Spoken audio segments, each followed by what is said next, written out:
These gays, they're trying to murder me.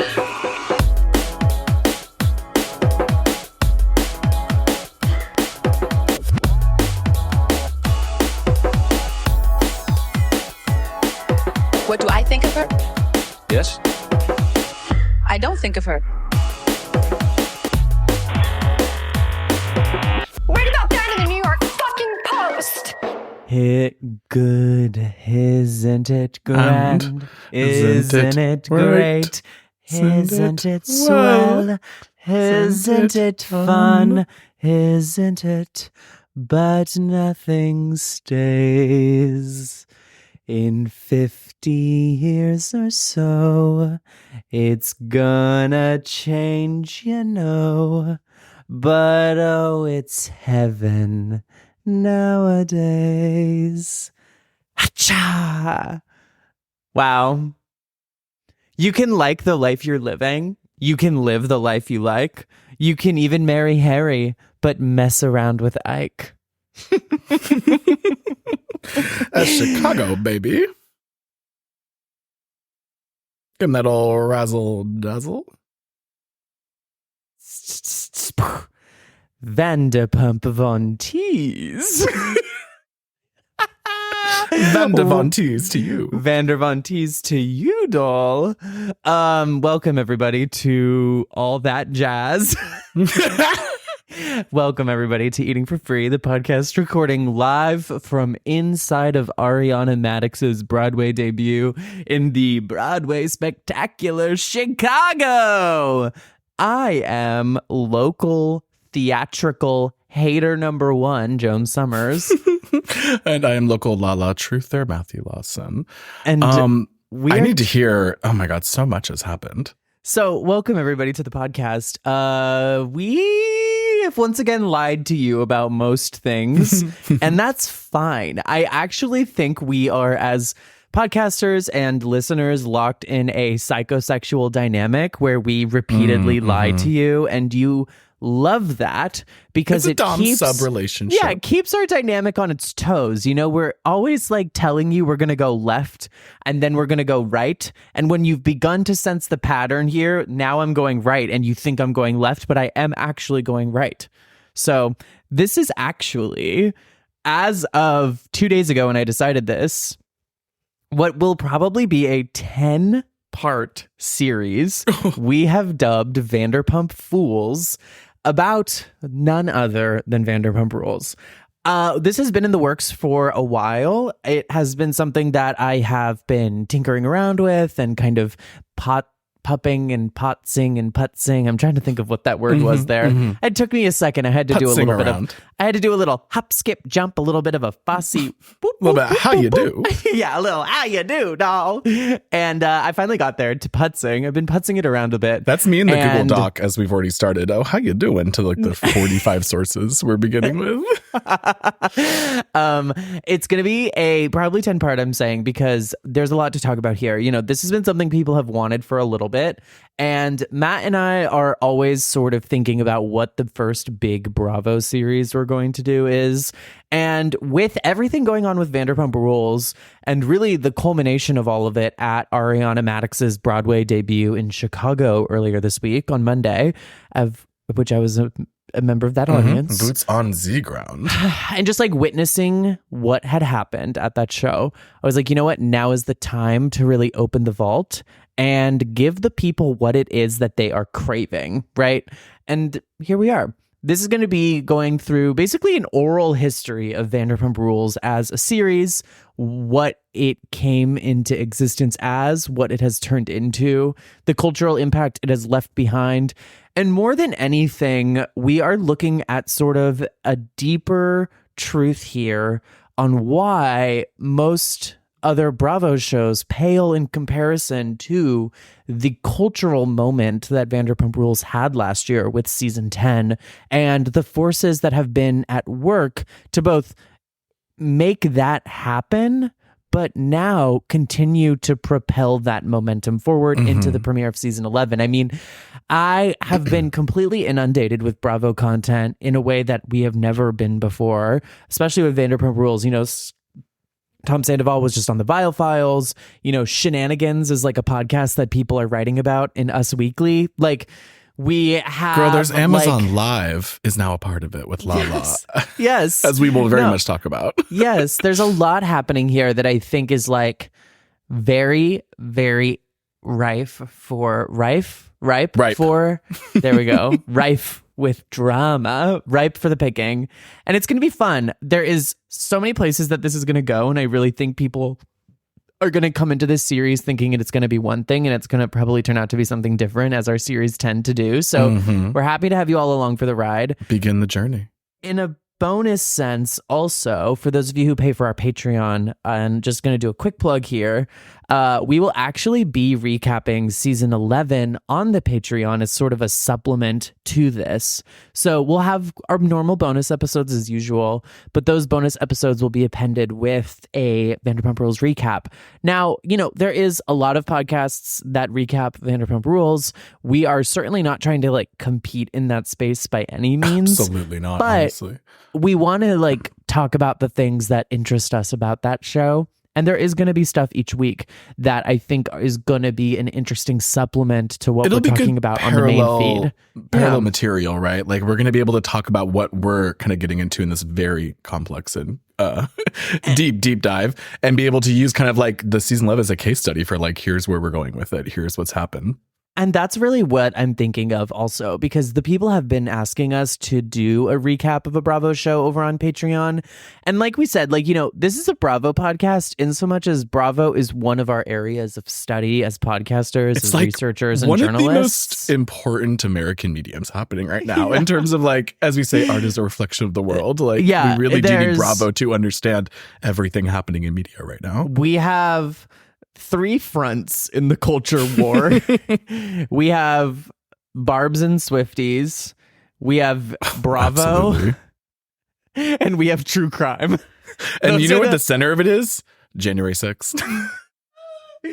Okay, so let's dive right in. So yeah, go over to Patreon. You can just spend just $5 to get access to those bonus episodes. For $8, you can see our beautiful, beautiful faces and certainly they're looking very beautiful these days. Matt and I have been hard at work at the Injectionist to get plumped and prim and proper for all of you. You know, I got a full facelift before the last time you guys saw me. So it's going to be really nice. So that's a joke, by the way. Can you imagine if you started getting Botox? I think I'd have to call in like I'm not there yet. Mental health crisis on you. I can find many other ways to spend my money on myself. So, wait, someone should do a cover of Nowadays from Chicago, but like in the style of the Vanderpump Rules theme song. Yes. Like, yes. I'm going to ask a friend to help me with that. So, guys, the name on everybody's lips is going to be Roxy.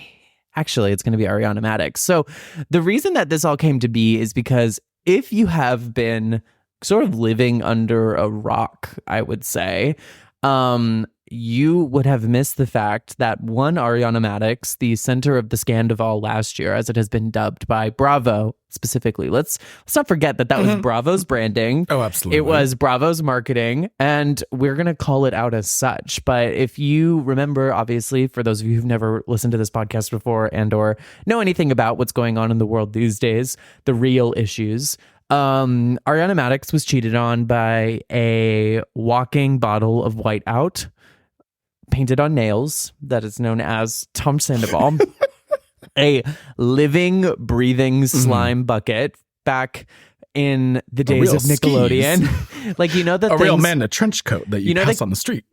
You know, there was like buckets of slime that they used to shoot at Katy Perry. Like, at that video is so cool. I'm sorry, it came up my feed again recently, and they shot that slime right into her nose. That slime actually never decomposed ever. It sort of is like a Princess Bubblegum from Adventure Time situation where the ooze just sort of sat in a garbage dump for a long enough time that the heat and the pressure and it crystallized. The Shein polyesters like sort of crystallized, as Matt just elegantly put, into Tom Sandoval. And so Mr. Tom Sandoval cheats on Ariana with one Rachel Leviss, formerly Raquel, and it sort of causes an explosion of drama that both overtakes the network, changes Bravo's approach to programming forever, and also introduces an entirely new audience to Vanderpump Rules. So in the ascent to fame following this, Ariana has a lot of different career opportunities come her way. She publishes a book, Single AF, which Matt has described as the most startling literary work in modern American history. Sits right at the top. You can see it in my video feed of the corner where it sits on my library. I was thinking, by the way, we didn't get around to recapping it, but I think when we do our recap of season 11 as it airs, I think we'll end the episode on a random cocktail because each one has a cute little story that I think would be very fun to read. I can't actually wait for that because I feel like we've needed that more than ever in this world. It's sort of like cocktail of the week over on Patreon. Exactly. And so, yeah, maybe we'll try to do like a mocktail version of it and we'll, do a little taste test. I mean, it's all about vibes, as the stories will clearly illustrate. I think if there's anything you take away from this series, it's that Vanderpump Rules, first and foremost, is about if vibes became sentient and walked among us. Yeah, one of the other opportunities that Ariana Madix says, besides Dancing with the Stars, as I said, is a sponsorship with Raising Cane's, in which she pretends to be a drive-through cashier. I won't lie, I kind of lived for that SponCon. Like, I would have showed up to Raising Cane's. And also, most interestingly now, the starring role as Roxy Hart in the Revolving Door of Chicago on Broadway in New York City. Roxy Hart has become stunt casting over the last couple decades. You know, we also had Pamela Anderson. We had EJ Global, also known as Erica Jane, also known as Erica Girardi. We had Lisa Rinna and a variety of other celebrities that you know and love. Or hate. In the case of EJ Global and Lisa Rinna. And now we have Ariana Madix. And so I'm going to start actually this sort of like entrance into the modern landscape of Vanderpump Rules, because you know we love to start at the end and then go back to the beginning. Exactly. Exactly. Much like your favorite TV shows might do. Yeah. A good, much like 10 Vanderpump years Rules loves earlier. to do. Yeah. ... Yeah, loves to. It's like a classic Bravo trope now in the editing where they start the season at the end of the season, like they did with Salt Lake City this season. You have Heather. What's happening? I'm freaking the Strobe fuck out. effects, like lots of side-by-side blurs. There's like seagulls flying over a beach in their cause, or like the negative filter women. flip. That's Yeah. But true crime kind of vibes. Yeah. It's like very Wives with Knives editing style. Snapped, you know?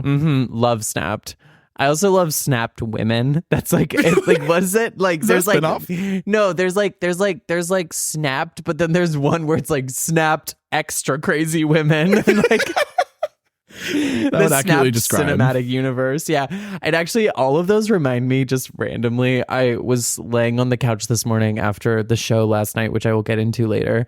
Yes. And I was watching, for some reason, I got onto like Anne Hathaway SNL. I don't know. Don't ask me why I was on like Anne Hathaway SNL, but I was on Anne Hathaway SNL, and I was like watching all SNL clips, and there's this one that I loved, and it's Bill Hader hosting a game show about Lifetime movies, and it's What Happened to Tanya. That is actually such a good one. Yes, I live. And she's like, Tanya, no, Tanya. And what is like the one where it's like, what is it, like she was like selling jelly bracelets to buy drugs and then got hit by a car, like that kind. It's like that kind of thing.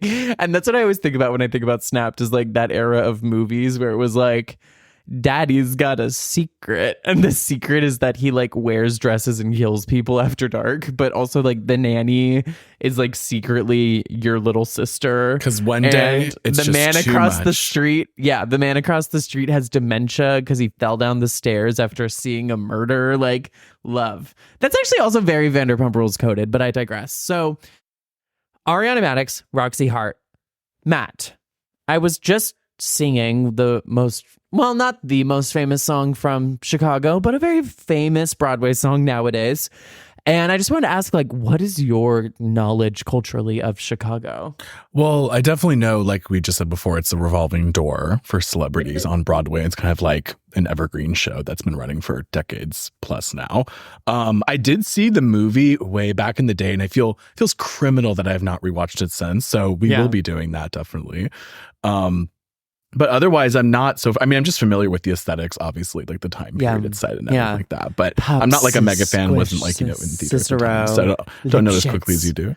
No. I mean, I obviously my deepest, darkest truth is that I have a community college degree in theater, and of course, I am well acquainted with Chicago. I used to audition back in the day for the school musicals. I would either go with Nowadays or I would go with Mr. Cellophane, which is another really good song from Chicago. I would kill to see any audition tapes that you have from back in those days. I doubt it. I doubt that you were recording. I always was typecast as the villain, like many gay kids were, like many visibly effeminate gay kids were, because they were like, sorry, but like we have a football jock, we have a linebacker and or quarterback who needs extracurriculars, and he's just like more believable as the lead, even though he can't sing, even though he can't dance, and like doesn't want to be there, and even though he's never done a musical before in his like entire homophobic life. Actively. Yeah. And it's like, the gay kid that can hit the notes perfectly, has great pitch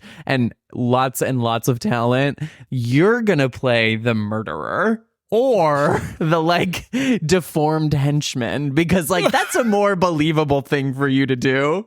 So we have an ugly role for you. I would come in and I'd be like, ha cha cha, and then it'd be like, great. There's this character that has a hunchback and a limp and talks in gibberish. That's you. Isn't that great? You should be so happy. That's a great role. That's also when I was in community college, I was like studying Shakespeare specifically. Like that's what I got trained in doing when I would take acting classes and then at school. And so even at the Shakespeare level, like when I was in college and like there was other gay kids around, I guess I was just like too effeminate to play any of the leads in Shakespeare, even though obviously there's a lot there. That's and in like hilarious. In like Much Ado About Nothing, I got cast as the Keanu Reeves character because they were like, again, it just isn't believable that you would be a love interest. So Roxy Hart, the role that Ariana Madix is playing in Chicago, is famously played by Renee Zellweger in the movie. She stars opposite of Catherine Zeta-Jones as Velma, and it is a story of a woman who kills a man and then through a convoluted legal battle in court, spurned along by a lawyer that loves the spotlight, constructs a wild and outlandish narrative of passion and infidelity and abuse and like I like am pregnant, like all the things that we now associate with like the spectacle of modern crime in the courtrooms, especially celebrity crime and true crime. It is a story of all of that and really predictive of just the way that the American public interacts with these famous court cases. Obviously, it was based on a thing that was occurring since basically the inception of mass media. This is something that people were interrogating for a long time, but it is interesting going back to it now and being like, wow, there is so much here, even if the show is at times a little misogynistic. Roxy's a very interesting character, and I'm going to spoil the musical Chicago for all of you. It ends in a scene where Roxy gets acquitted for the murder, right? She lies about being pregnant and she lies about all the stuff that went into the case. Jealous husband, infidelity. She had a shotgun wedding and she was rushed to the altar and he was going to kill her and they both reached for the gun and she just happened to shoot first. All of this stuff. She gets acquitted and in the courtroom, there is a mass shooting and all of the reporters rush out of the courtroom as her not guilty verdict is called by the judge. And she is left alone and is like, wait a minute, I just got not guilty. Like, why did everyone leave? Like this, where's the cameras? Where's the spotlight? And her lawyer's like, baby, like they don't care anymore. Like it's over for you. Like babe. She was like, I was counting on the publicity. I was counting on all of this. And he was like, they were here because of the scandal and the crime and the like tragedy of it all. intrigue. Like that's all this was, you know, and it is obviously a commentary on things of that nature. So it's interesting how they have cast it more recently, right? With Pamela Anderson specifically, even with Erica Jane. Now, she was cast prior to Before all of the everything. court cases, but it is fascinating in the context I remember of what that irony at the quickly time. happened. Yeah. Because she had done like 2 weeks of the show because it Yeah. started in January and then COVID in March. Now, Ariana Madix, too, has sort of found herself in a situation of that nature. And while I am not going to spend too long downplaying her talent here on this podcast, you can listen to the bonus episode later this week to hear like an actual play-by-play of what happened in the theater and what I thought of the musical. You called will me after say- as if you were like a part of a event. Like, it was scary. I witnessed a cultural moment I will never forget, and I will be haunted by that night for the rest of my life. 100%. I will have nightmares and terrors. Because there and were wake headlines up- about behavior, let's say, of certain And people in the so- audience. It is interesting that Ariana has been cast, and again, not downplaying her talent, but it is a sort of stunt casting to cast someone Absolutely. like Ariana in that role, considering what the role represents truly. So what we're going to do for the rest of this episode is sort of just like take a temperature across the board of where we are coming into season 11 and how things have sort of shaken out for the cast at this moment, prior to season 11 airing, prior to whatever is going to come about because of season 11, post Scandival. How does the world of Vanderpump Rules look at this moment? And then we're going to spend the rest of the series going back. So the thing that I want to begin with actually is something at the beginning of the year. Now, we talked about this at the time that the nomination was announced, but Vanderpump Rules was nominated for Creative Arts Emmy. It was a first for the series and really like a landmark nomination for Bravo in the category that it was nominated in. And unfortunately, that Emmy they lost at the beginning of the year to Ryan Reynolds' Welcome to Wrexham, which is about Ryan Reynolds buying an English football team, I think. Like, truly, what? Yeah, and Alex Baskin and Sheena Shea have both said, Alex Baskin being the producer of Vanderpump Rules, the executive producer, as well as the executive producer of Orange County and Beverly Hills. They have both said that they don't believe that that show should have been nominated in their category, considering the nature of Right. it and the nature of Vanderpump Rules. And I actually agree with that. But the fact of the matter is, Vanderpump Rules loses. Now, that's the show in entirety. We have had some other things come about. We have Rachel Leviss, who was also at the center of Scandival. She was 1/3 of that. She announces that she's not returning to Vanderpump Rules season 11 and starts a podcast that we're going to get into called Rachel Goes Rogue, and yes. kind of details some of her experiences on Vanderpump Rules, which has brought a level of scrutiny to the show that I think it was benefiting from her being silent for a while. Also, we have Ariana being cast in Chicago. Now, back in October, Us Weekly does an exclusive interview with her about, quote, surviving heartbreak, dancing with the stars, and finding love again.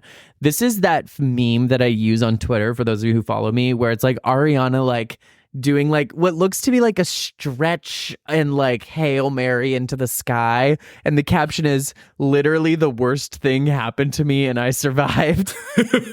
That is very you coded, honestly. Yeah. So this is where that comes from. So the interviewer, Matt, the indentations are her responses and the Yeah. regular ones are the interviewer. Let's go back and forth with this. So she says, quote, this situation made me realize that I can do hard things. The worst case scenario literally did happen and I was okay. Like, look, you can handle what's thrown at you. So then she gets to the interview portion and let's start there, Matt. Yeah. Is there a moment from that time that stands out? I can't believe there was a mention of Scandival made during the White House Correspondents' Dinner. The president heard it. I was like, that's awesome. Have your feelings changed towards Tom or Rachel? No. Fans really embraced you in the wake of the scandal. Has it been nice to connect to them in a new way? It's incredible. Sometimes I'll go to the mall and meet someone who's been through a similar situation, and then we'll talk in the middle of Sephora and cry and hug each other. The deeply personal scenario gave VPR a huge boost. How does that feel? Why is she shopping at Sephora? Okay, I know it's a show and it's very entertaining and I'm happy about that, but it's also my real life. Sometimes that line is blurred, but of course I want the show to do well. You have a new book, Single AF Cocktails, coming out December 5th. What was your inspiration? I was inspired by, drumroll please, Beyonce, Taylor Swift, and Casey Musgraves to pull it all out there in an almost breakup album style. I've always expressed myself through creative outlets. I'd love to do other kind of books too. That's such like a, okay. I'm actually very passionate about stand-up comedy or improv comedy. Okay, keep going. Is it true you lived out of your car when you first moved to LA? I was living with a friend who decided not to renew their lease at the last minute. I didn't have anywhere to go and I didn't have any money. I was in and out of my car and couch surfing. I ended up getting into a really bad relationship because the guy has said I could stay with him. Back then, did you imagine you'd find the stardom that you have now? Absolutely not. I was just hoping that at some point I could have steady acting work and be able to pay the bills. I still have that mindset in the sense that if I don't take a job or I don't say yes to things, I'll be back in that position. It's not like working in a bank, which is straightforward. Things are always up in the air in this world. So later that month at BravoCon, she gives an interview to People. And just really quickly, I wanted to mention this because she talks about the energy at BravoCon, which plays a part in this story. So, quote, BravoCon always brings this kind of, and then she trails off before Katie Maloney jumps in and says, feral energy. People go buck wild. It's crazy. Ariana also responds, there's always a crossover show hookups and panel drama and people stirring the pot. I don't know what it is. It is a collective toxic energy that everyone already has on their own shows that comes together. God. I can see the way Katie says feral energy. Yeah. So in the beginning of the year, so then obviously she gets announced as Roxy Hart, and that becomes obviously a big story for her. At the beginning of the year, she also, and we talked about this a little bit on the bonus episodes, sues Tom Sandoval for the house to be sold. Now, for those of you who don't know, Ariana and Tom are in a very complicated legal situation in which they both financed the purchase of a home in Valley Village, and they were not married, which is generally not a great position to be in if you ever break up. Mistake. Just because it is something that is without the proper contracts and without the proper language about, there's a way to do it without getting married, but it would require a lot more work. It just puts her in a more precarious position because, like, you know, if you're married and you don't have a prenup stipulating what happens with things like a house, then in California, it's community property. And so you can compel to sell a house in the event of a divorce. And that would, you know, entitle you to be bought out of half of the house worth. So like say the house is $1 million, you're entitled to like $500,000 of that before the, you know, mortgage that needs to be paid gets collected and whatnot. Or half the sale of the house in general, right? After lawyer fees and after real estate fees and whatnot. She doesn't want Tom to live in the house, period. And so she sues him to basically force him to sell the house, and they split the remaining money that it is worth. So court documents say that there is, quote, discord between her and Sandoval. They're co-owners on the property, and she says the tension from living together is, quote, continuing to have a negative effect on the ownership of the house and, quote, affects Maddox's enjoyment of her interest. Quote, she says the property should be partitioned by sale, and that would mean Sandoval has to sell it and then split whatever he makes off of it. The filing also says that Maddox, quote, wants an equitable allocation of the proceeds of the sale, including, quote, payment of debt secured by same and the costs of partitions. Now, one of the things that is contentious about this, if you guys remember, was that he put the house up as collateral in the loan. She's also saying Schwartz and Sandy and Tom. Yes, I think Schwartz and Sandy. So I think if I'm understanding this correctly, she's saying that she wants the amount of money that the house is worth even after whatever loan that is, or whatever kind of unsecured debt that is, or whatever obligations It's are tied bad. up I can in tell that you what. mortgage. It's not good. She is like, I don't care if, say, like, you know, he has like an amount that has been owed for Schwartz and Sandy's because he used the house as collateral for a loan, or he refinanced, took money out of the house, whatever it was that they did. She's like, whatever sort of money people are going to take out of this sale, I am still entitled to my $500,000 because that was your debt, not mine. That's right? where I'm like, she has this no is ownership messy boots. She has no ownership interest in Schwartz and Sandy's. And that is what I am saying about it. Just women in general. I am all for women being like, I don't want to get married, like all of that. Obviously, I have talked about my feelings about marriage, having someone who has been through a really painful divorce. But I'm also just saying that if you are going to buy a house with somebody, like, do not let your man or woman or partner use your home as collateral in a business interest that you do not have a financial stake in. No, ma'am. Because if you're opening that business together, I would also say don't do that. But if you are, then you're both on the hook, right? Like, you both have a stake in this financial entity that's going to generate profit. But if it's like, he's like, hey, honey, I want to sell this vitamin powder for workout drinks, and you're like, sure. And he's like, I'm going to use the house as collateral for this like $500,000 loan to like get my Not the warehouse Herbalife together. loan. Yeah. Tom would buy Herbalife. It's giving that. But that's what I'm saying. Like, that is like not only a horrible financial decision in the general, because you should never use your house as collateral ever. Like, because you have to think generally, yeah. just generally, but like also, if his business goes under through no fault of your own, now you're also fucked. And you also will lose your financial stake in that house, even though that loan has nothing to do with you. Well, this is why Tom is like, give me the house. I need the house. Like, for love of God, No. we can't sell this And- house. But he and also just- can't afford to pay her out, obviously, Just- what it would be.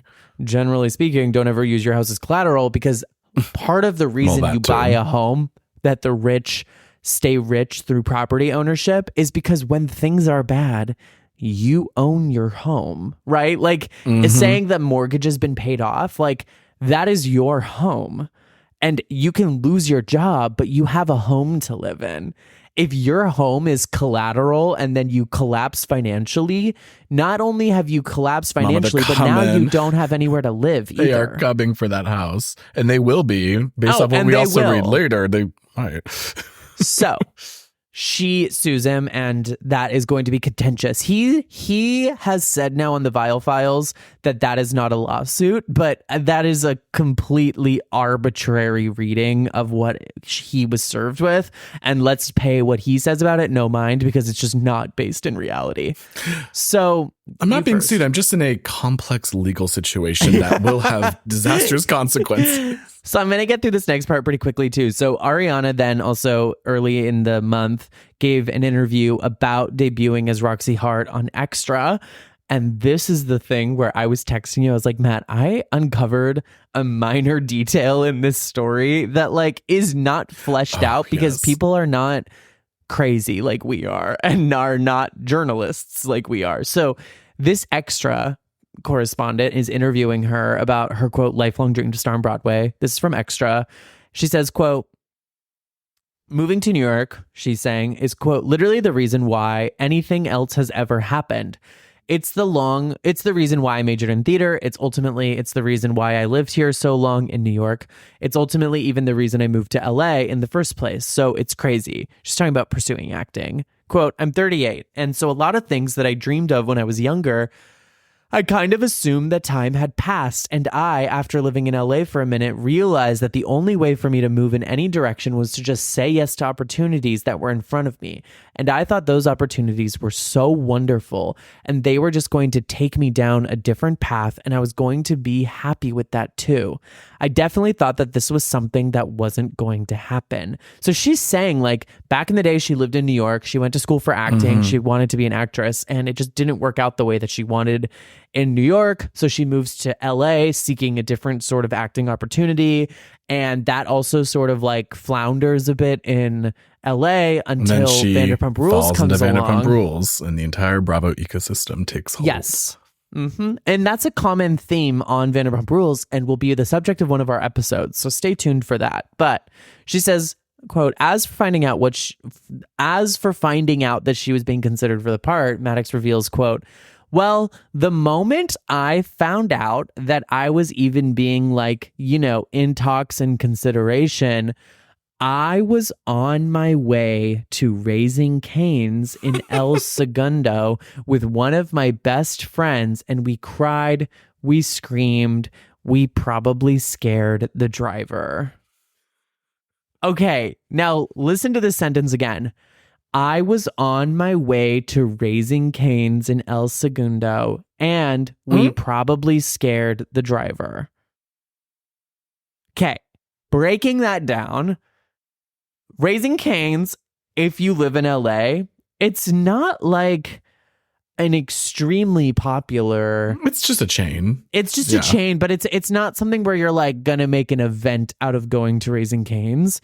Also, El Segundo is like sort of out of the way for her, right? Yeah, like, it's like south of LAX. It's that weird neighborhood. Or north. It's not weird, but I mean, just like it'd be the oil refinery is very uncomfortable to me. But no, I just meant like, I didn't want to like trash the El neighborhood Segundo for no gorgeous. reason. It's a great neighborhood. They also film so much at that high school there. It's very cool to be in, but the refinery looms large next door. It's more so like it's weird for the fact that like it is extremely out of the way for where she lives, and it's like absolutely it'd just be like a weird place to be all the way in El Segundo. So, but the most important part about that is the last sentence. We probably scared the driver.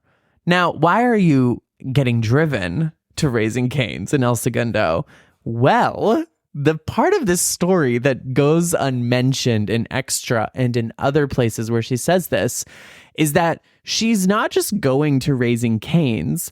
She found out en route to a press photo shoot that she was doing in the Raising Cane's driveway as part of the post-scandal rebranding, girl boss marketing Instagram baddie thing that she was doing last summer. So listen to this from KTLA in May 24th, 2023. See Vanderpump Rules star Ariana Maddox work the Raising Cane's drive-thru in El Segundo. The Bravo celebrity will be working the drive-thru in El Segundo starting at 9 a.m. on May 24th. Come see her serve looks, chicken fingers, and maybe even some piping hot, in our case, iced tea, the fast food chain tweeted. So this is the funniest part of this to me. It's not like groundbreaking by any means, but it's like, it's interesting to think of her like in the backseat of a car that has been sent by Raising Cane's corporate to pick her up and drive her. Yeah, and she's sitting there like in a Raising Cane's uniform, like with her assistant when her agent calls her and she's making deals. She's like, you got me driving out to this. You got me driving out to this chicken shit gig. And I'm trying to I can't do the Cher voice for some reason. Chicken shit gig. I can't do Cher. Almost there. I've heard it before. But she's like, yeah, you got me sent out to this chicken shit gig. And he's like, well, good news. I'm raising you up out of the chicken shit and you're going to be on Broadway. Queen, you already signed the contract. Like, serve that chicken. Get the iced tea out. I just imagining her like crying in a Raising Cane's uniform. She's like, all right, let me just get like the quick like 10, 20K that probably paid.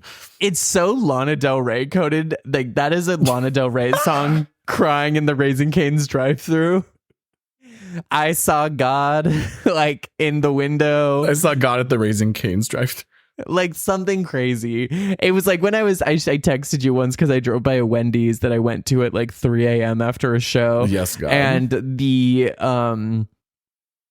the like Wendy's billboard outside, the like letterbox billboard said, now open till 3 p.m. We are so happy you're here. And I sent that to you and I was like, this is literally Lana Del Rey's next album.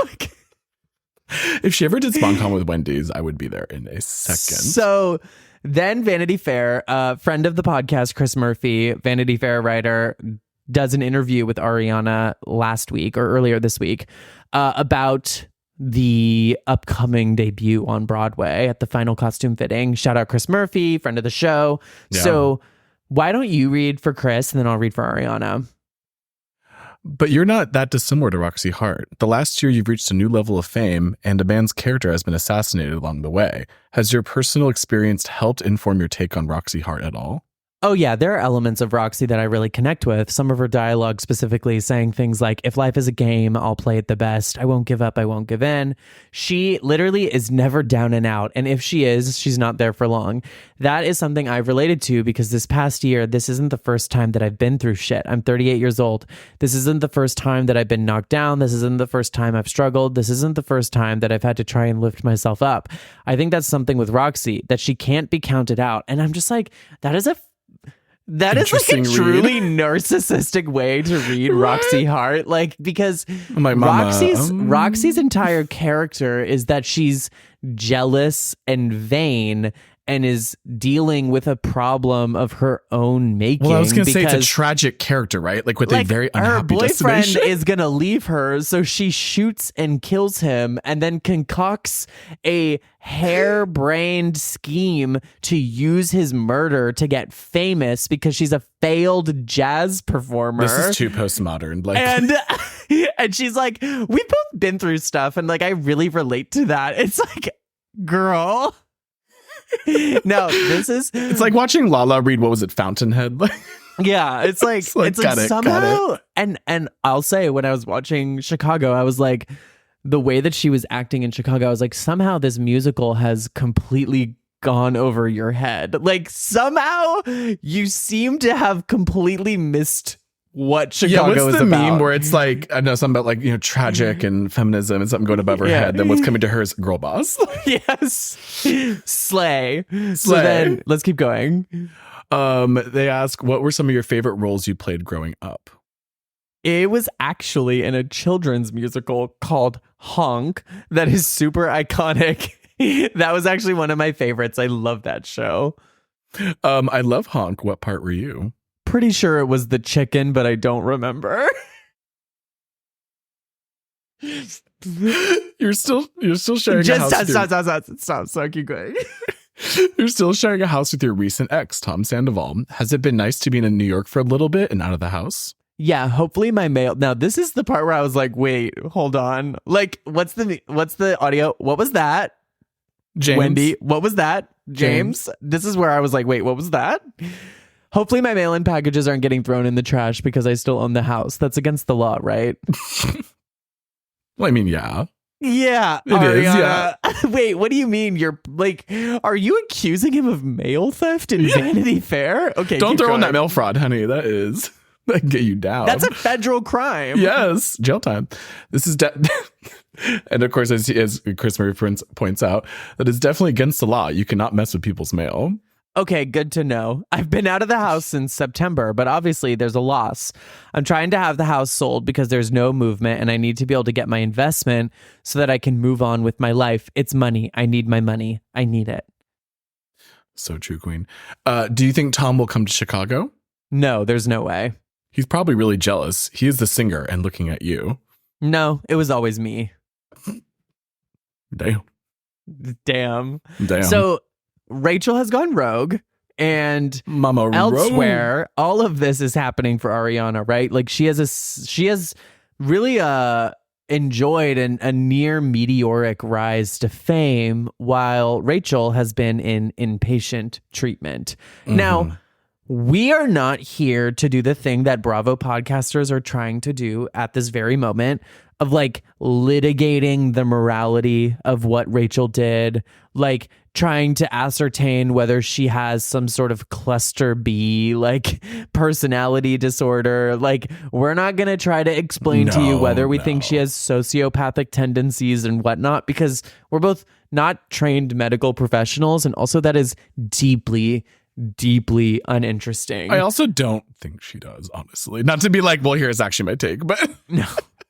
No, but Matt has some takeaways from all of this. So Rachel has gone on Bethany's podcast, which we talked about last year. She basically says much of the stuff you're going to hear today, that she was coerced by Tom. She was coerced by production. She was like, in a word, trafficked to date people like Peter on the show, Yep. that the show covered up James's abusive tendencies, that we have also talked about on this podcast. In her book, Kristen Dowdy actually wrote about that abusive relationship with James. And Which many people seem to just allegedly forget. Allegedly. Yeah, you know, the book was released basically as all of the scandal erupted around her and Stassi, and it really went under the radar. I'm not trying to litigate like whether people should have cared about the book, but the stuff allegedly about James is, I think, worth reading, and we have read it here on the podcast. And she says stuff like, you know, like the show was really toxic for her, and kind of flip-flops on like they either wanted to give me enough, they were going to give me enough money, but I just thought it was toxic, or they weren't going to give me what I was deserved. You know, she's blocked Tom Sandoval. She has like cut off all communication with him, and has sort of gone on like a roundabout press tour, sort of Basically correcting the narrative from her point of view. Now, Matt, you've listened to the, I think, 5 episodes, correct? Why don't you just try and get through this? We don't have to get overly long on it, because we'll touch back on this later in the series. Yeah, and some eps don't have much to say compared to others. I've also, the recap I'll be giving real quick is just going to be distilled to like, as it relates to Scandival, and especially production, especially the ways in which she has dealt with the fallout. And I think it's very fascinating. And I think this also, I'll get into this episode 1 recap, but there's something also really interesting I've not seen people talk about much. I think when it appears on the show, as we'll see, it might be more interesting, but it's just very interesting insight into production. So episode 1 truly is just like everything you just said. She's basically there to give her side of the story. She's very horrified about the backlash. She almost completely stepped out on even making the podcast a few days ahead of time after she already signed the deal with iHeartRadio.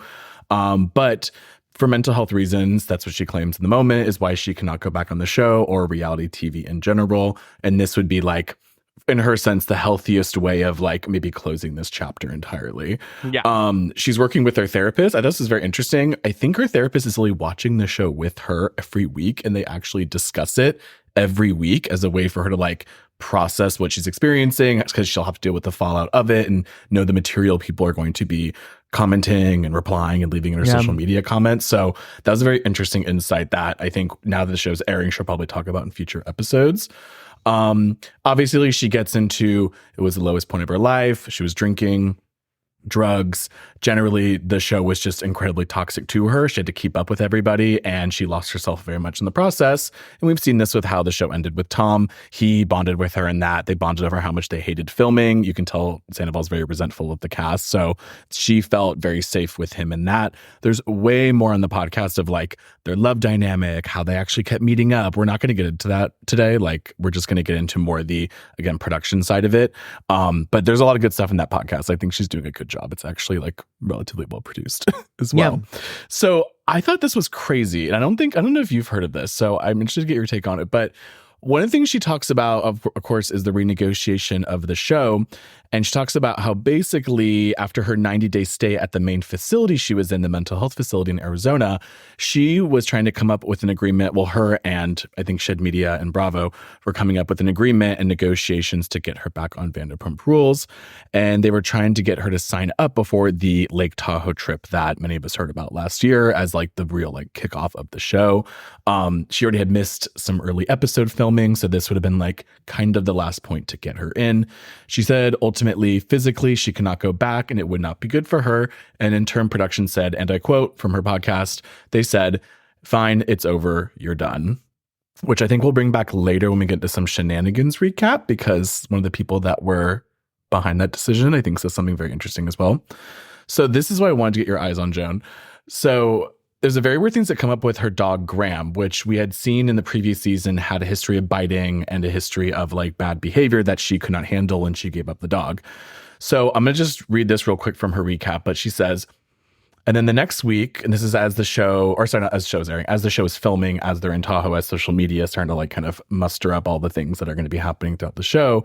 She says, and then next week, my mom and I are sitting on the bed and we're looking at Instagram, and it was a fan that had posted Graham, a picture of Graham.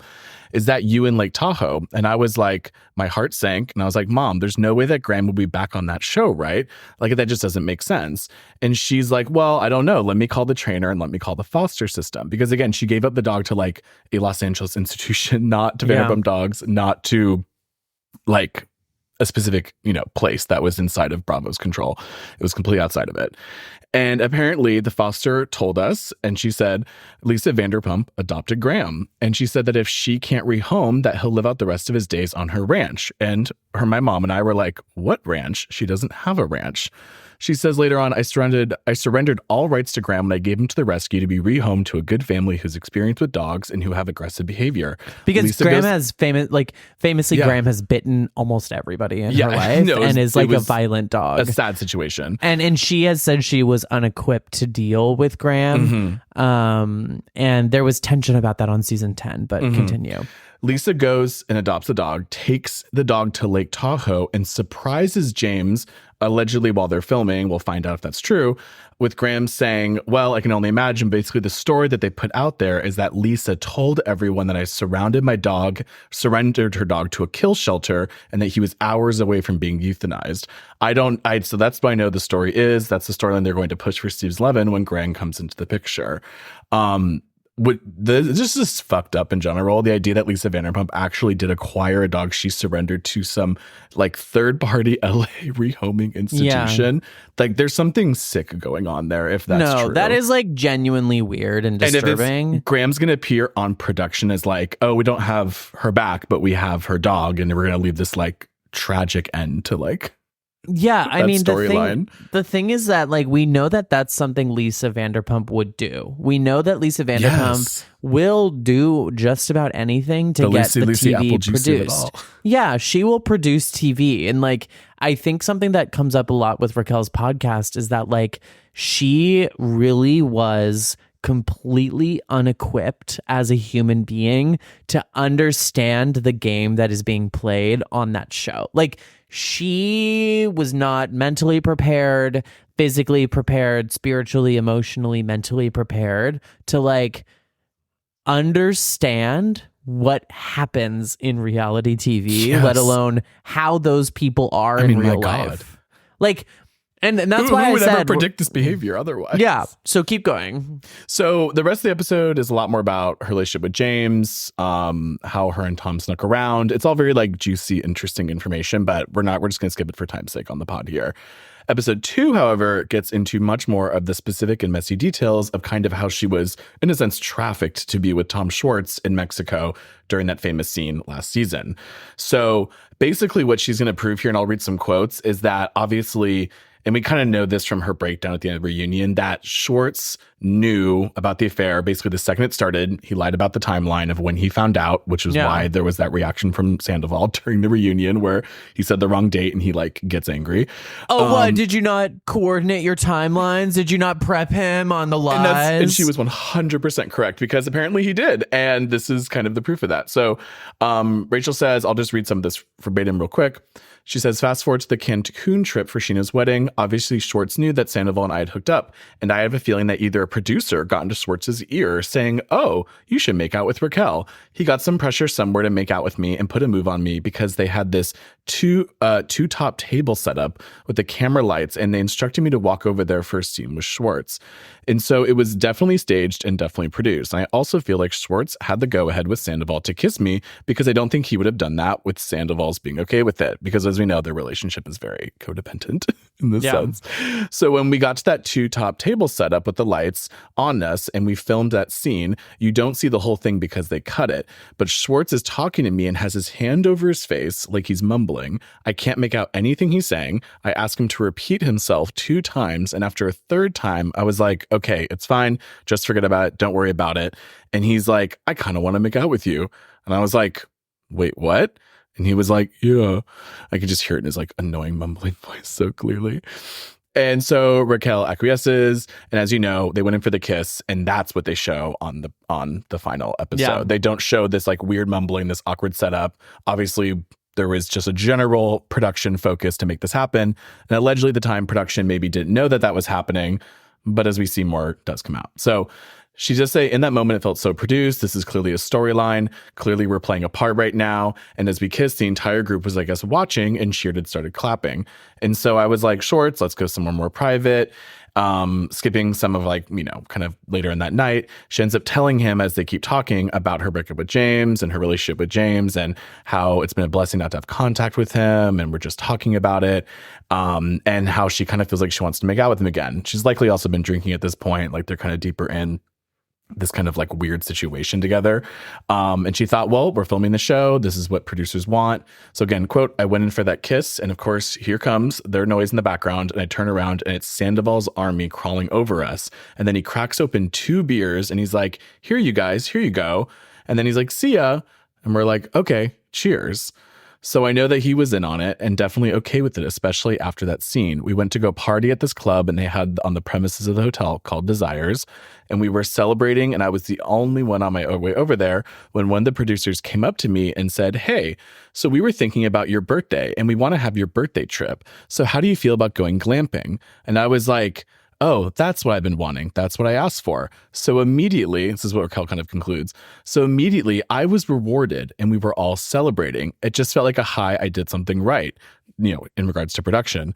And so it wasn't not initially a cover up to cover up her relationship with Sandoval, but turned into that when they kept the secret and did this flirty kind of attitude with Schwartz and basically gave the producers what they want. So that in turn, Rachel can start to get more control over her filming and what she can represent as her storyline on the show. Yeah. Which I think is incredibly fascinating in terms of like the real time production manipulation and pressure that's happening when they're in these extremely really foreign locations on foreign substances kind of scenario. Yeah. And I'm interested also, like she talks about later in that episode too, which I listened to, about how the fans influence the plot lines on that show. Yep. I was actually going back and like seeing the original comments. She talks about basically going to Trader Joe's, buying flowers, putting them in a vase, and in the comments of it, you know, there is Peter saying, wow, beautiful.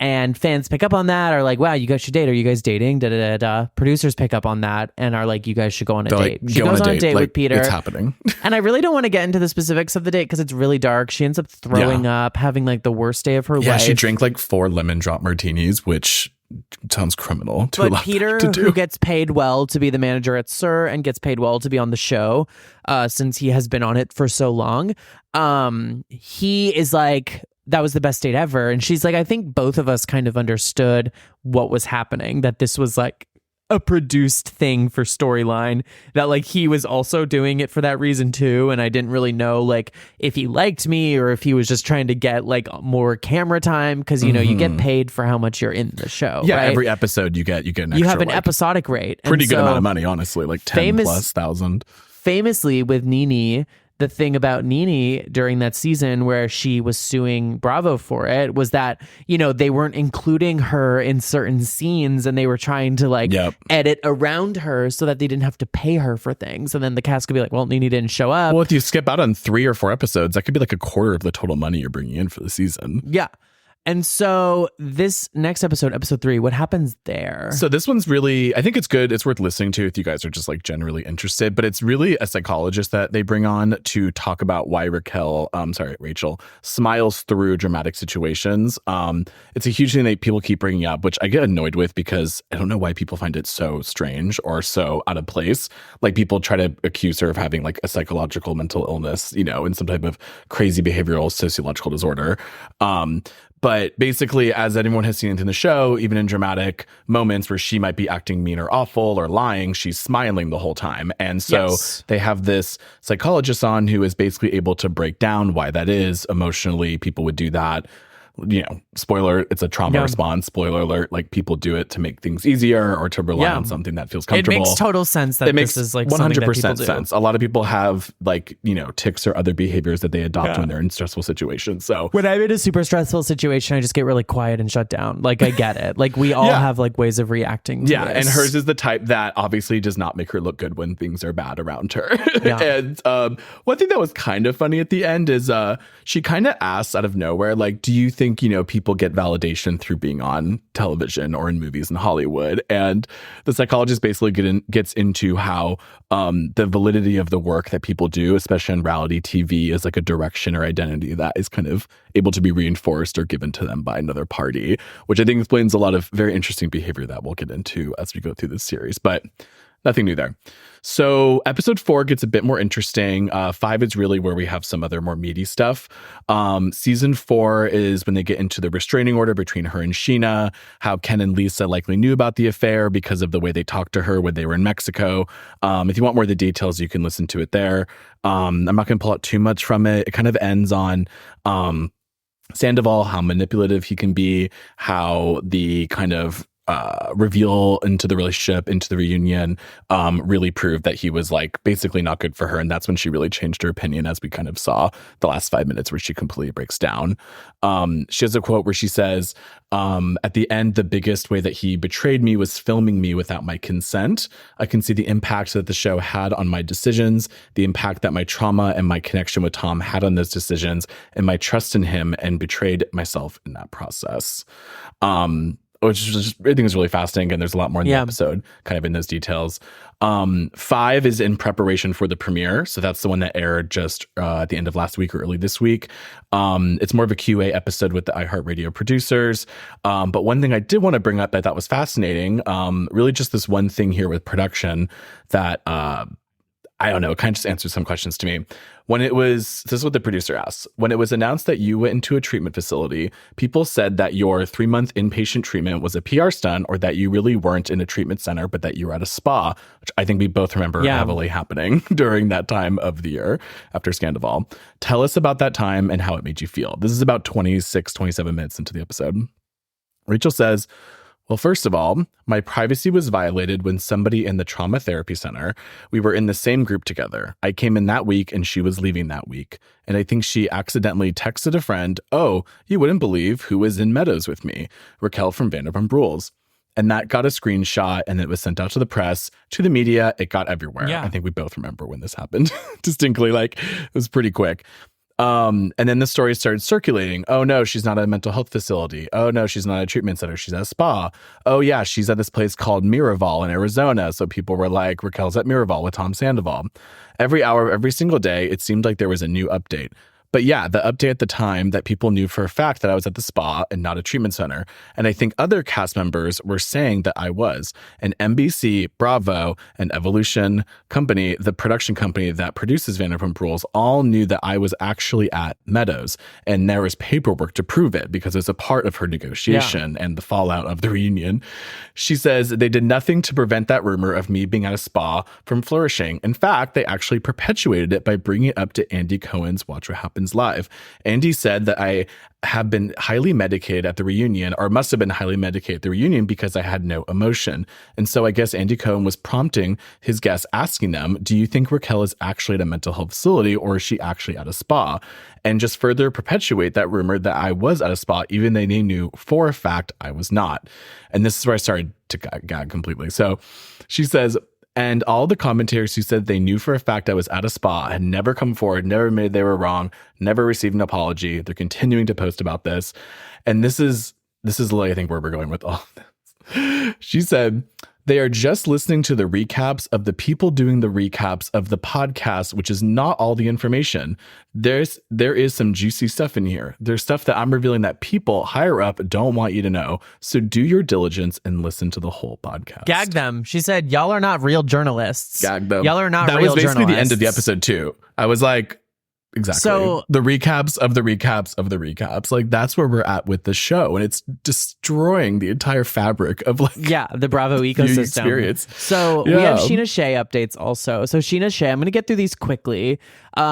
Says, quote, distracts from Rachel Leviss tell-all interview with the Bethany Frankel podcast last year with a scathing diss track. This was from August 19th, 2023. The song is called Apples because the chorus is APPLES. How do you like them? Some of the lyrics are like narcissistic psycho, cut you out like lipo, from a Ferrari to a Jetta, thought that you knew better. Sheena never changed. So one of the things that I also found interesting about the Raquel interview was that she maintains that Sheena assaulted her and that she says, and this is the part where I'm like, you know what? This is why I can't relitigate this about like who's right to do what or what have you, because the story changes so much.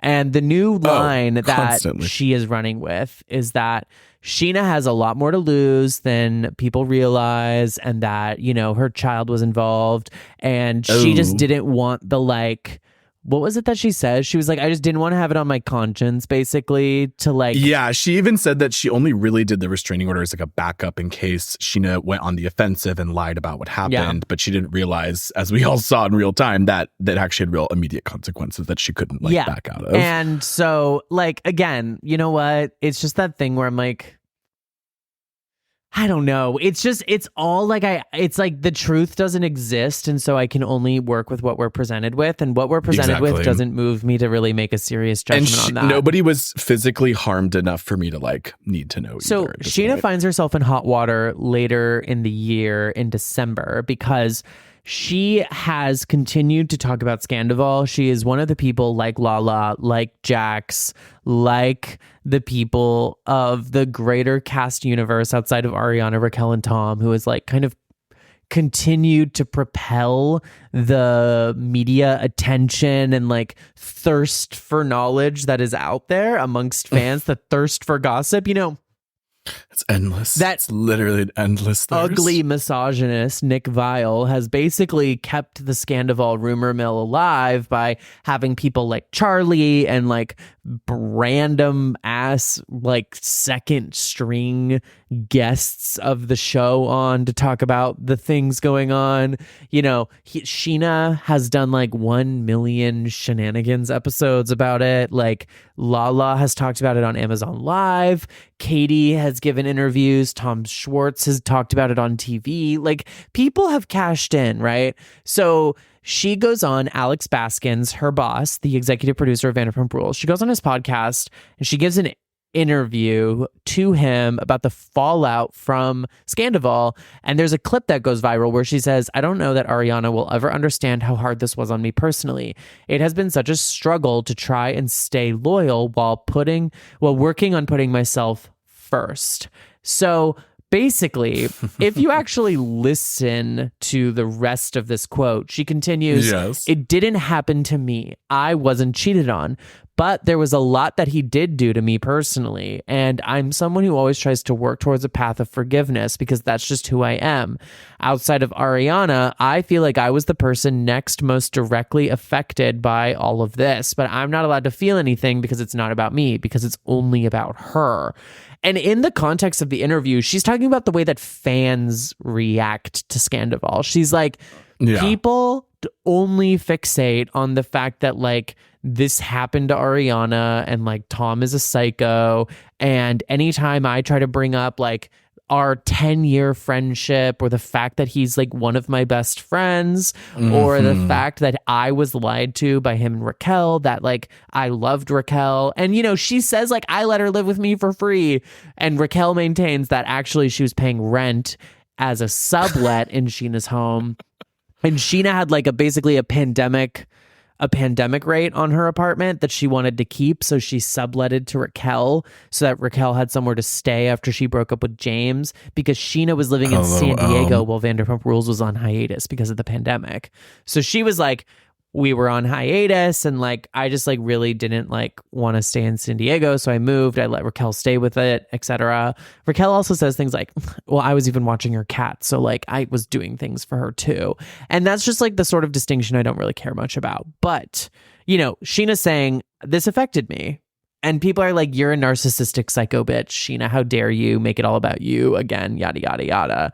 And it's just interesting, right? Like, it's interesting that we can like litigate who gets to participate in this and who doesn't, when as onlookers, we are desperately, as a collective, I'm not saying Matt or I, like eagerly watching every new episode of a podcast. We are watching TikTok clips of the fucking Vile Files. Like we are watching we've been brought down snippets to of low level. Katie's new podcast with fucking Dana.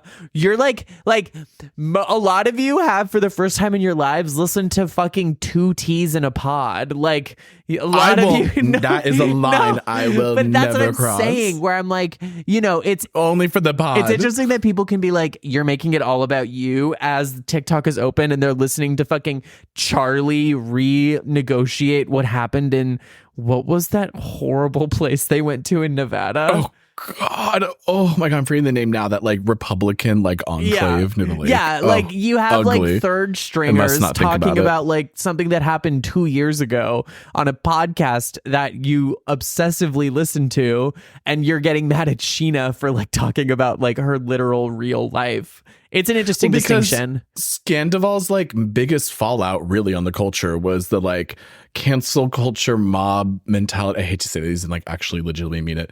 Like mentality of like anyone who supports, acknowledges, breathes around Sandoval must be like condemned to like infinity for crimes against women. It's insane. We said at the time that people were acting like they wouldn't be satisfied until Tom and Raquel were dead. Like literally, literally crucified in the public square. We have people uplifting James Kennedy, who has allegedly put his hands on women, multiple women, allegedly. Yes. And he's like the golden retriever, like, oh, look at the way he just read Sandoval. Love him. Or just Jax's entire stint on the show is infinitely talking about another more insane violent than cokehead. Sandoval has and done. it's like Sandoval, you know, is also an evil shithead, but like it's just interesting how we litigate this, right? So well, people love betrayal, like true betrayal. there was a That's shenanigans always gonna be the episode we number talked one. about in the bonus episode that I also want to just really quickly include. And this is, again, we're trying to get like a broad like swath of like where everyone is. The major players in Scandival, right? We're like ignoring like the James and the Lala of it all because I cannot be fucked to see what Lala's been up to. And I obviously think James is a horrible person. So Sheena has a shenanigans episode at the start of the year. It's her first episode of the year, and I actually do listen to shenanigans because I actually am like I'm. She's good. It's not. It's a good podcast. It's actually not that good, but I have as produced adequately. As somebody who has been prepping for this series eventually making it to light, I've been trying to like stay in the mix of like Bravo stuff, and also I'm read the vibe. I'm a Bravo reporter, so it is one of those things that is like easy for me to like have on in the background while I wash dishes. Absolutely. So this is from 2 weeks ago. She says that there is a side of me that excuse me. So this is from 2 weeks ago. It's an episode with her husband Brock, and for those of you who don't know, Brock has a domestic assault case against him in Australia for slapping his ex-wife. He talked about it on season 9, I believe. Lala confronted him about being an abusive husband and putting his hands on his ex-wife and not paying child support and not seeing his children. And, you know, he sort of like immediately reacts to it. But if you remember from season 10, there is the scene of them getting lunch I think they got lunch in Santa Monica. Remember, they like came off the beach and they met up later. And Lala's talking about like what a great man he is, etc. I got emotional in that scene just because it like made me deeply sad. Like I got like very sad because of it, but not necessarily like, oh, that was so great. It was more like, oh, geez, this is really dark. Like I don't want to see this. So they had gone to Australia for a podcast festival and then ended up at a music festival. And while they were there, their Instagram was like inundated with comments about like, did Brock see his children while he was in Australia? Did Brock see his children while he was in Australia? Listen, I'm sorry. The obsession over it is a little bizarre. No, to me. and Sheena, leave that family alone. Sheena being a reality television star and obsessed with the spotlight. Always working. Indulges that because she genuinely believes that she is like a character in some greater universal story being told. And Brock is compelled by Sheena to kind of discuss what is happening with his children. And this really flew under the radar, but it is like both very dark and fascinating. So he says, quote, "There's a side of me that just wants to fight hard to see them. But there is another side that reminds me this is a tough balancing act.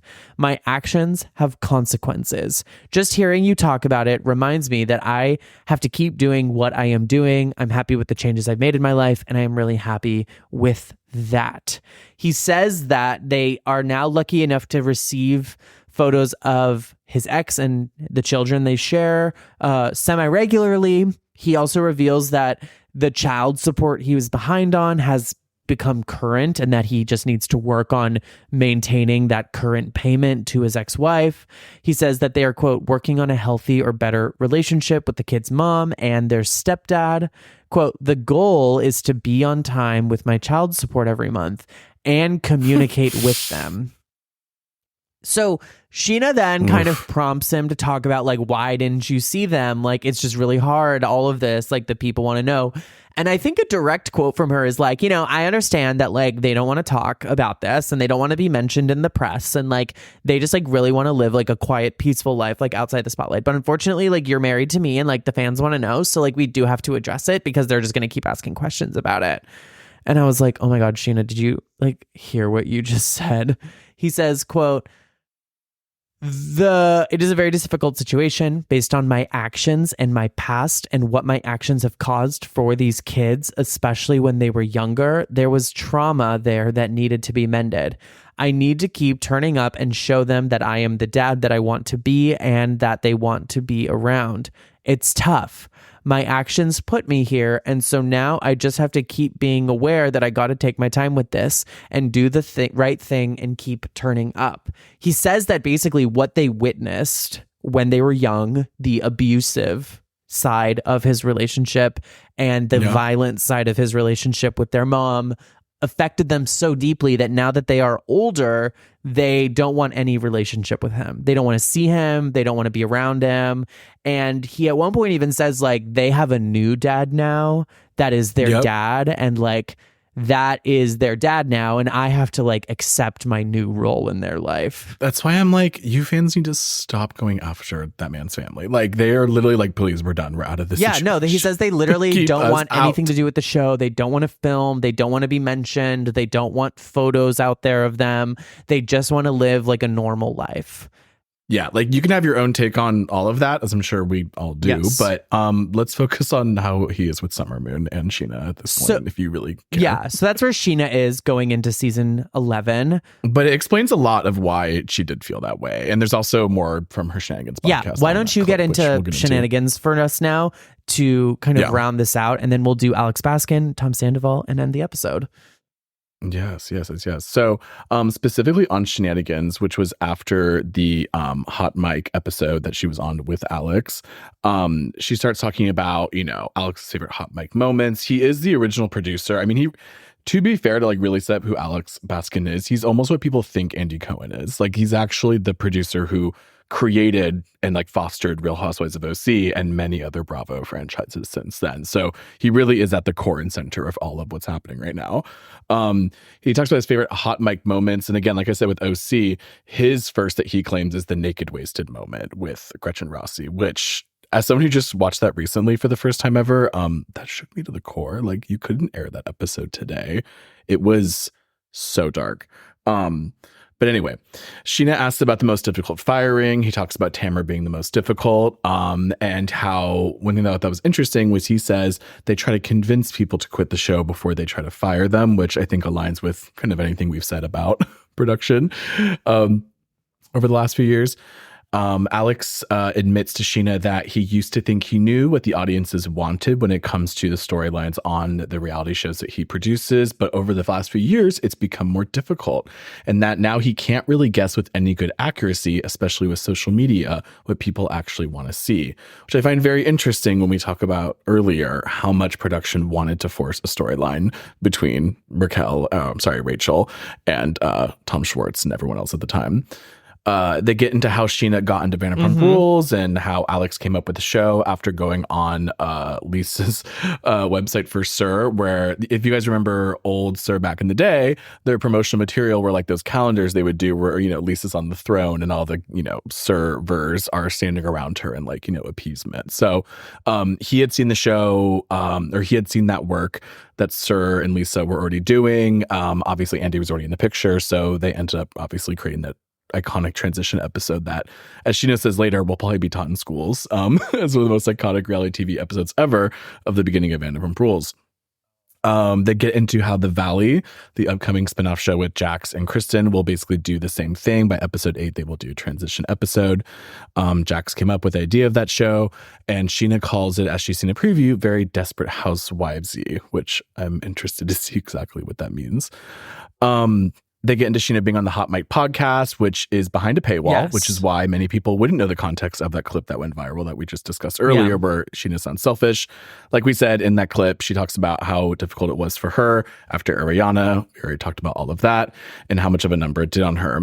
Obviously, what I thought was really interesting, because we've heard this before as well, that Sheena says that was kind of triggering. And this is where there was kind of a weird dynamic between her and Alex. Sorry, wasn't it I weird? Was like, it was so weird. I was like, Mama...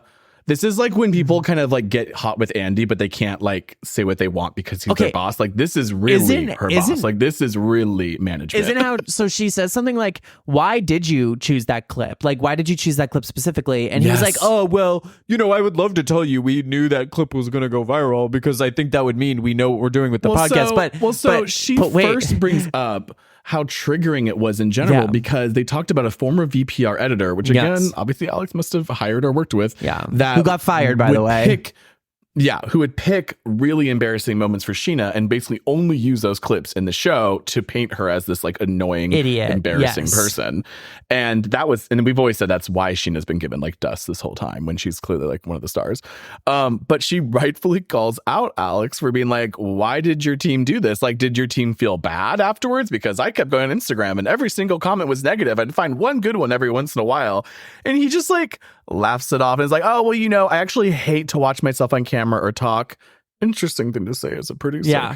But he can't watch himself. So that's just what production shows. And he was like, well, it's kind of funny because obviously it got a lot of attention, right? And, that's how, you get people to hear the whole story. And she basically is kind of like, well, yeah, but like, couldn't you have like done this? Or like, can you say this? And he was like, oh, well, like the episode did really well. And now the reviews are really positive. And she basically kind of just like, folds and is like, okay, well, he says something anyway. like, and I just hate seeing myself on camera. I don't want to look at myself. So most of our clips are just of our guests because I don't want people to see my face in the promo. And she's like, okay. I was like, sir, it's but like this is an official Bravo podcast. It's called Bravo's Hot Mic episode. Like, it's Bravo's Hot Mic, produced by the executive producer of the show. So like, in TV, like the Gilded Age has an official companion podcast. Succession has a official Succession podcast. And I saw that all over the Vanderpump premiere, like in the middle of a full scene, there's like a giant like Chiron at the bottom for the Hot Mic podcast. Like, and so I am saying in those kinds of things, those are not sets that are marked by like having a contentious relationship with your co-stars and beefing in the tabloids, right? So like, you're going to talk about the way the episode got filmed and like all the work that got put into it. And like, oh, didn't the costume people do such a great job? You want people to listen. You want people to take something away. You want to celebrate the work. But on reality TV, a climate marked by like very, very contentious relationships, when you're also then having to talk about that with your boss in a public setting for something that is like behind a paywall, is such a HR violation that isn't an HR violation, I'm sure, but feels like it should be, because it's kind of like the Andy Cohen situation where sometimes you're like, people aren't allowed to talk back at you as the moderator. They're not really allowed to go toe to toe with you, right? Because you don't like that. Carol went toe to toe with you and she left the show. Like, and we just saw what happened with Monica. yeah, like part of the reason that I think he says with like someone like Monica is that like they're outside of your control, right? Like they have like endangered the show in a way. And so he doesn't like that. So yeah, keep going. So they get into how season 10 was really already a banger before Scandal broke, how the ratings were up, it was getting a lot more attention, they felt like it was refreshed. Alex admits season like 8 and 9 were like a flop, and that it was kind of like they were concerned of what was going to happen. And much like I said at the time, like season 10 was good, and then it got even better knowing about Scandal. And the whole show, if you guys have not seen it quite literally, the whole season was filmed without anyone knowing what actually happened between, well, I guess except shorts, but between, Rachel and Tom. So it was only until after, or as it was airing, did everything come out, and they added those like addendum clips in the season to address it. So they kind of bring up how Scandal, if anything, has made production harder and more difficult, and that it's actually the expectations are higher. We'll get into this in the recap, but the brand deals are higher than ever. And obviously there's a lot more money being put into this. It's a much bigger risk, I would say, now in terms of like maintaining that momentum. Sheena then asks, I think, a pretty good question about really what is season 12 going to hold? Like, I think Sheena, much like all of us, are kind of like, what is this show even about anymore? Like, we kind of bookended that drama of the last 10 years, and now we're beginning a whole new drama, but also with kind of the same cast in very different places before. I mean, they're all approaching 40 at this point. Like, what even is Vanderpump Fools anymore?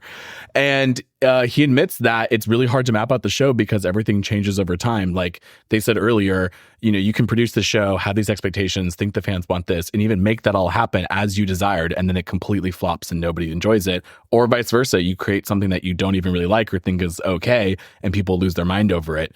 So he was basically admitting that he wants to add more friends of the people that are obviously on the show. That's not a new concept at all.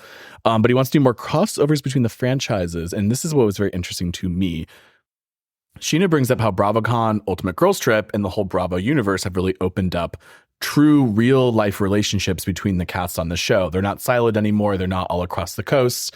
It's actually like something where they're meeting regularly, quite literally every year at this point with BravoCon, but also share a lot of relationships.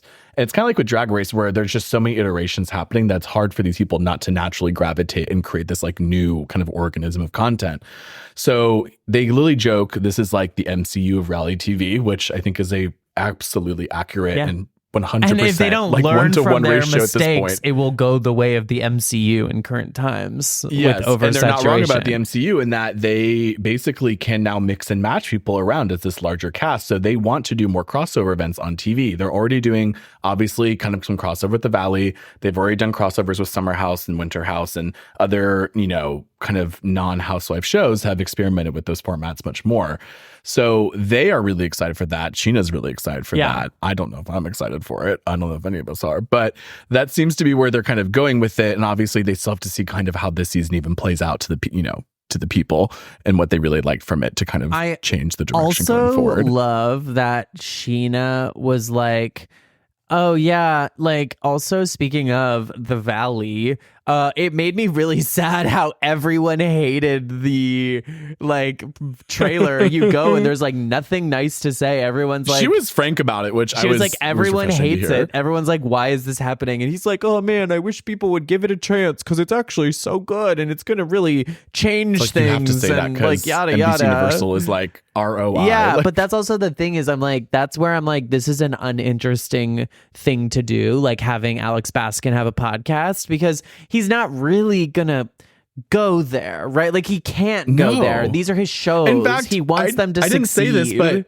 earlier, I've actually completely forgot to mention this. He even said when they asked, what are your favorite hot mic moments? He literally says immediately, well, I can't, actually say my favorite because they're still in the vault, basically, or like, I have to save them for my memoir. Legally allowed.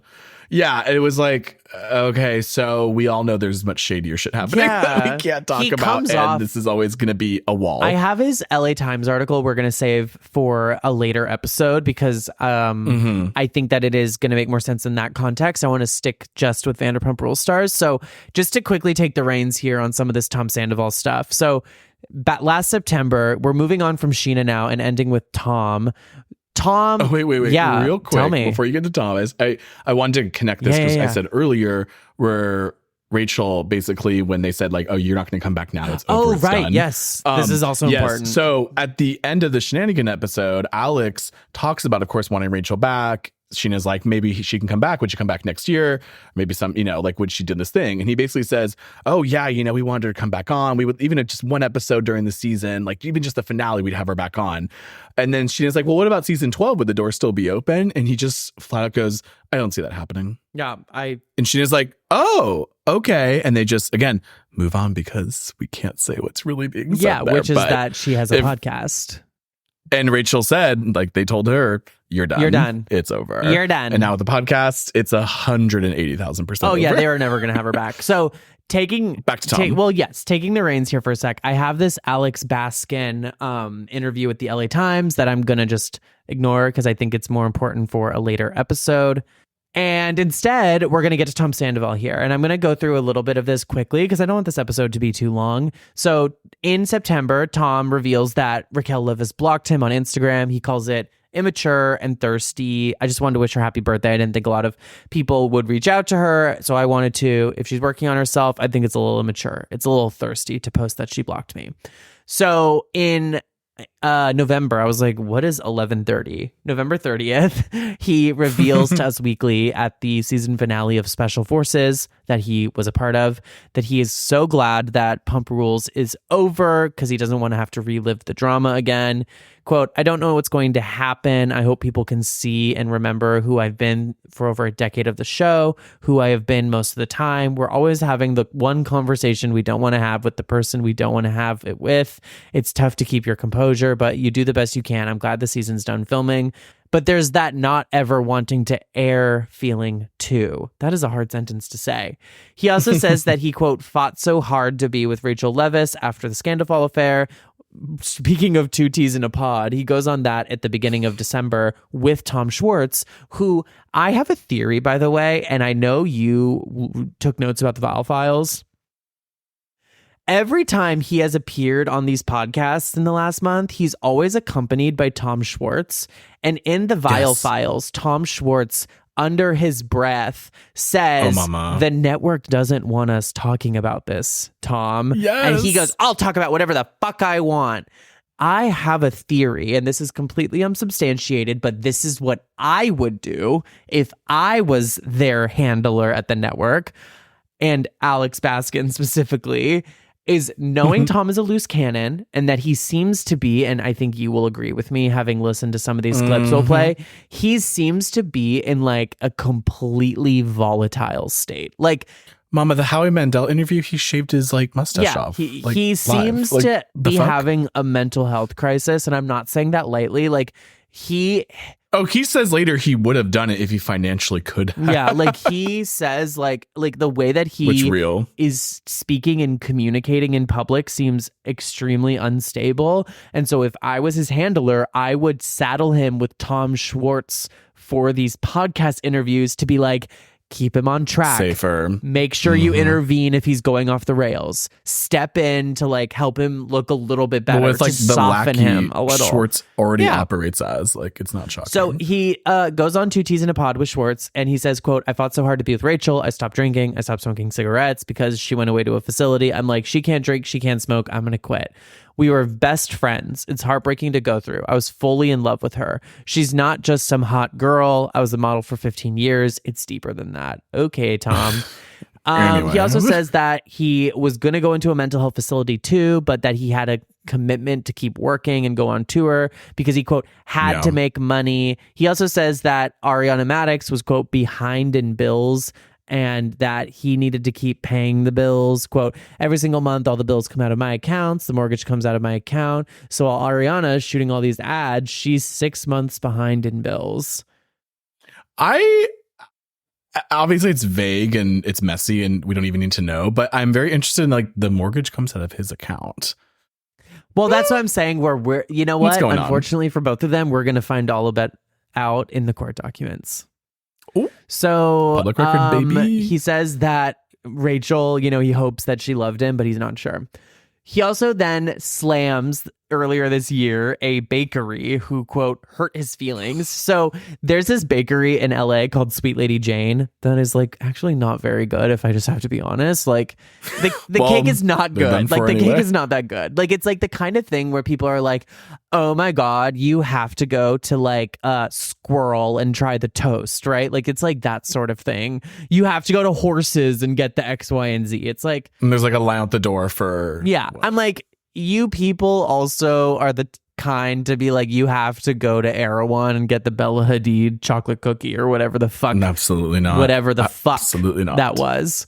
So I didn't really trust people when they recommended it. And then I got a cake piece from Sweet Lady Jane. And then it was like, whatever. So that bakery had put a cake out at the time of the Scandal where the icing on it read Sandoval's a liar, because there was that like edit of Sandoval's a liar that was inspired by Boy's a Liar by Ice Spice, right? And so the cake decorated it, posted it on Instagram, whatever, what have you. And he was like pissed. At the time of the closing earlier this month, Sandoval commented on the post and was like going off, quote, I never had a cake by Sweet Lady Jane cake shop that wasn't super dried out. Many people started to catch on, ? Also, to charge money selling cakes using my name and a negative sayings on it really hurt my feelings and almost pushed me over the edge. Good riddance. Billy Lee, who has maintained a friendship with Sandoval, wrote karma. Yikes. And then also wrote, quote, well, now we know they were desperate to sell cakes, but obviously the hateful negative approach didn't work. Girl.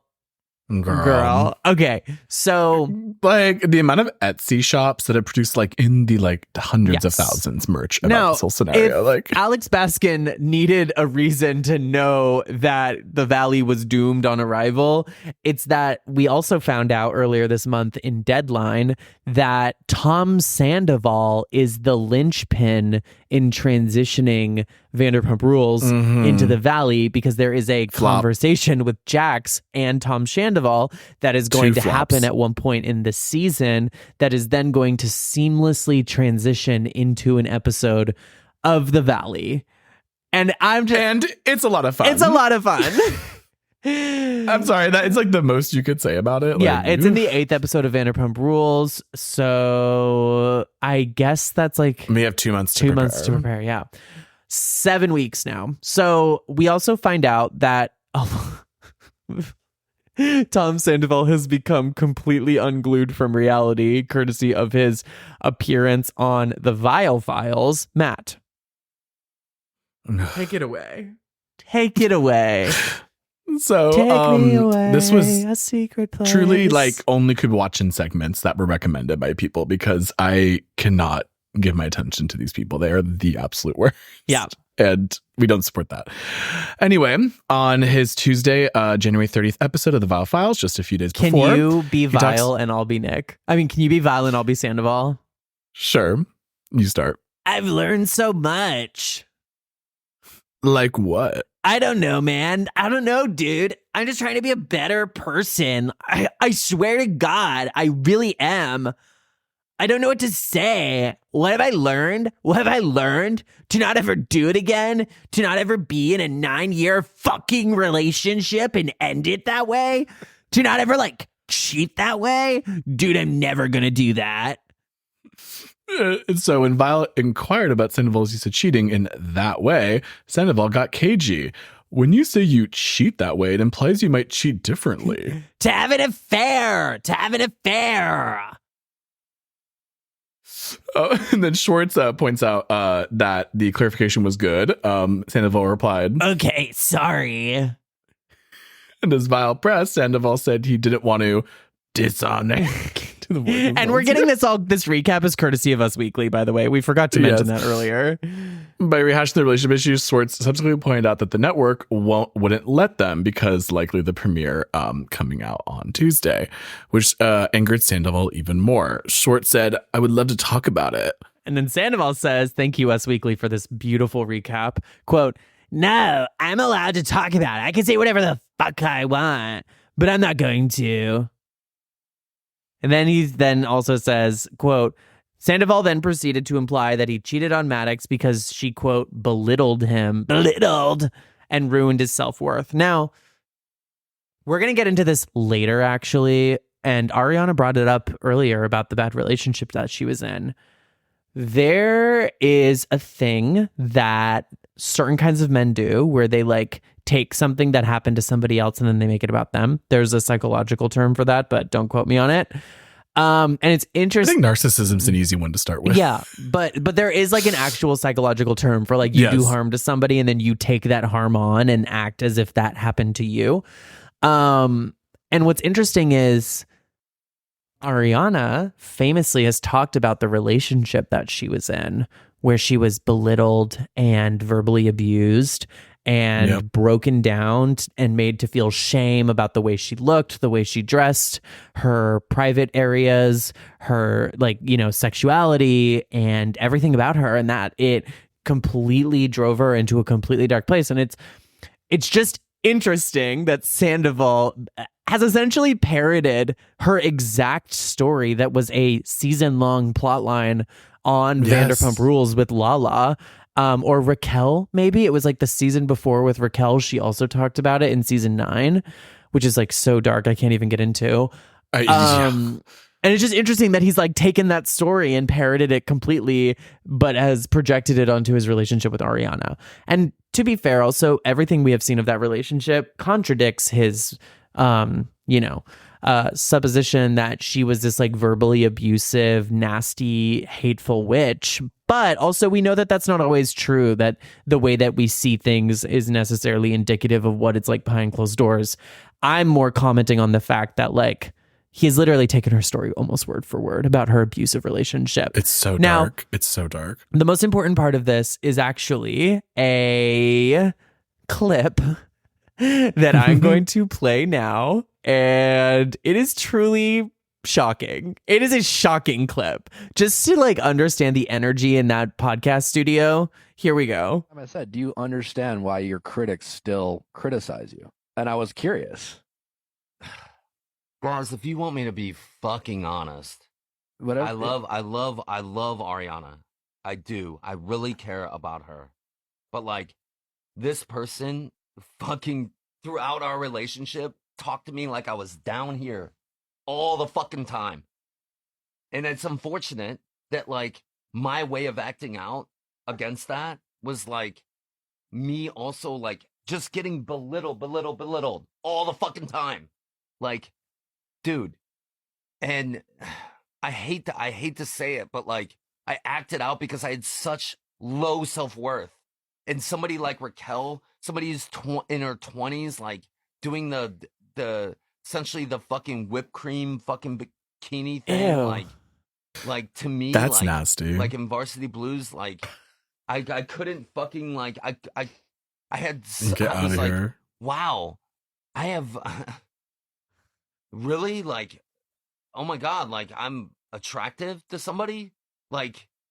I'm serious. Like I get all that. This might be construed as you saying she made me cheat. That's not what you're. You don't want to be that guy. That. You don't want to be. I know you. That. I know per our conversations. No, not at all. It sounds a little bit like that right now. Just so you know. That's also why I say that Schwartz is the most insidious person in that dynamic, because Tom Sandoval is openly and toxically evil. But Schwartz is manipulative and very good at hiding behind like a veneer of like, oh man, don't be a bad guy. Like, don't sound like that. Like, I'm here to be your friend, man. And like, make sure that it's like, very slimy. Yeah, he's slimy. So that is where we're going to end today's episode, on that clip, which I think is a perfect way to sort of go directly into next week's episode. So what this series is going to do, they're not all going to be this long, I promise. We had a lot to catch up on. There's been a lot going on in the world of Vanderpump Rules. But each week we are going to sort of chart a course through the development, production, and rise, fall, and rise again of Vanderpump Rules. We're going to get into what they were all up to prior to the show, how Lisa Vanderpump became sort of a breakout star of the network, the tragedies that have befallen various cast members, the scandals that have rocked their lives. It is going to be truly so much more than just scandal. Truly like a Greek epic for the ages, right? Like, honestly, like, to think about each season, it is like rich with content. Yeah. And I also just want to briefly say as we end out, thank you all so much who came out to our Real Housewives of Salt Lake City show.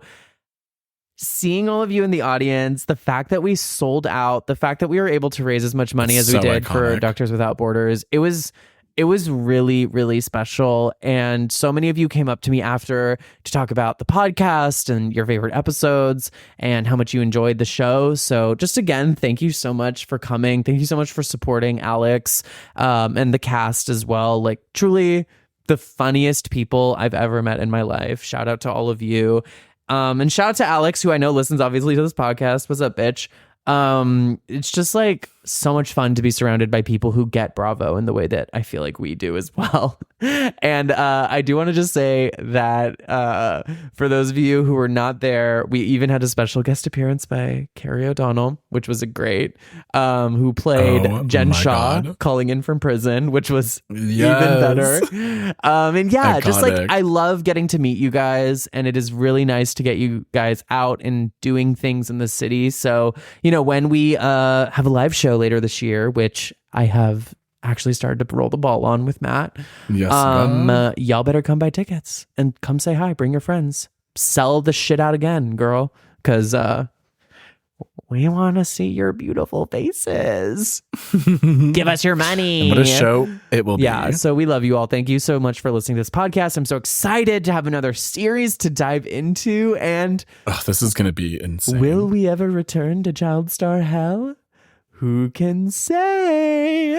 It's only been like a year. So anyways, by the time we finish this. There are child stars on the cast of Vanderpump Rules. In a way, we are continuing it in just a mutation. It's the secondary strain of the virus. Is this our Delta? Yeah, this is our Delta virus. So thank you all for listening to the podcast. I don't think we have anything else to say other than subscribe to Patreon, get bonus episodes. Matt, do you got anything you want to shout out before we end? No, at this point, I mean, I'm sure there's many things, but I'm already like, my gears are turning. I'm like, I can't wait to go back to the beginning. I know, I'm going to start my rewatch. The primordial goo of Sir. I'm starting my rewatch. I'm officially back on the journey of rewatching Vanderpump Rules every week. So let's get it fucking started, people. Also, let's fucking go. I need everyone to remember what we talked about in the bonus episode last week, which is get on your Twitter, get on your podcasting app, get on your Discord, your Patreon, whatever, what have you, Instagram. Type up a little message to Matthew Lawson that says #watch True Detective, you stupid bitch. Oh, I started season 1, episode 1. We'll talk about bonus episode. Goodbye, everybody. Bye. Mwah. Oh, 3, 2, 2, 1. You Good. know that it's our time. These are the best days of our lives. Just raise your glasses high. This one's for you tonight. Goodbye. Mwah. You've been listening to Eating for Free, a podcast created, co-hosted, written, researched, and produced by myself, Joan Summers, and Matthew Lawson, with original theme music by Sam Huntington of Crooks and Nannies. If you liked what you heard today, you can go to patreon.com/eatingforfree to get access to weekly bonus episodes, as well as access to my other podcast, Beautiful Women Updates, hosted by myself and Alex V. Green. You can also go to eatingforfree.com to get access to the links to our research from today's episode, as well as merch and so much more.